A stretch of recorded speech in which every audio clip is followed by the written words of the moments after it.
আসসালামু আলাইকুম ভিউয়ার্স। আজকে ছুটির দিন, পবিত্র জুমাবার। তো বিকেলবেলা আমার মেয়েকে নিয়ে একটু বের হয়েছিলাম। গিয়েছিলাম আসলে একটা কাজে, কিন্তু আসার পথে এখানে মেলা দেখতে পেয়েছিলাম, তাই রিক্সা দাঁড় করিয়ে একটু মেলায় ঘুরে আসলাম। মেলাতে অনেক স্টল ছিল, আর যেহেতু মেলাটা আজকে 4 দিন হয়ে গেছে, মানে শেষ, তো অনেক কিছুই মানে আমরা যে পাই নাই, অল্প কিছু স্টল ছিল।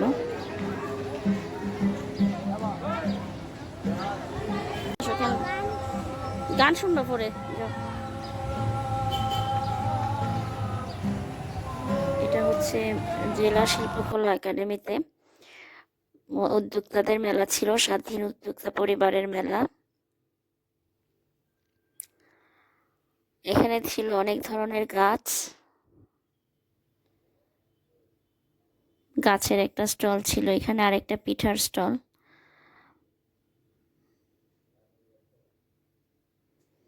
তবে সব পিঠার স্টলই আমি দেখেছি, কিন্তু খুঁজতেছিলাম আমাদের টুকটুক দিদির স্টলটা কোথায় আছে।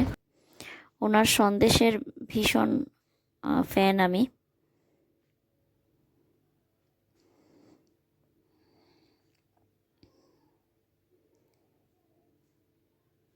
এই ভর্তার পিঠাগুলার ডিজাইনটা একটু স্পেশাল ছিল, কিন্তু সাইজ খুব বেশি ছোট হওয়াতে ভালো লাগতেছিল না আমার। মানে এমন মনে হচ্ছিল যে খেয়ে পেট ভরবে না। আর এখানে আরেকটা স্টল, এরকম ধরনের স্টল আমি কোনো মেলায় দেখি নাই। এই যে এখানে রং এবং আপনার হচ্ছে ব্লক করার যে ডাইসগুলো আছে সেগুলা, কিছু ব্যাগ আছে এখানে।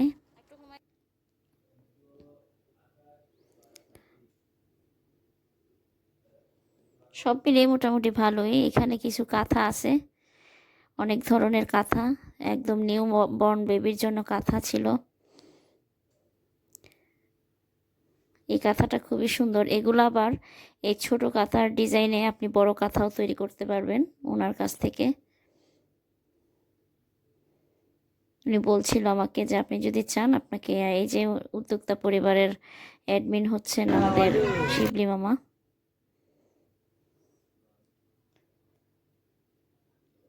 খুঁজতে খুঁজতে অবশেষে টুকটুক দিদির স্টল পেয়ে গেছি। বায়না ধরেছে আমার মেয়ে যে এই খেলনাটা নিবে, এটার দাম জানি না কত। খুব মজা পাচ্ছিল এই লোকটা, মানে উনি ওকে দেখাচ্ছিল কিভাবে ফেনা তুলতে হয়। এমনি একটু ঘুরে আসলাম। আসলে মেলাতে মানুষ শপিংয়ের জন্য যায় না, একটু ঘোরাঘুরি করার জন্য যায়। তবে অনেকগুলো ঠিকানা পাইলাম যেগুলোতে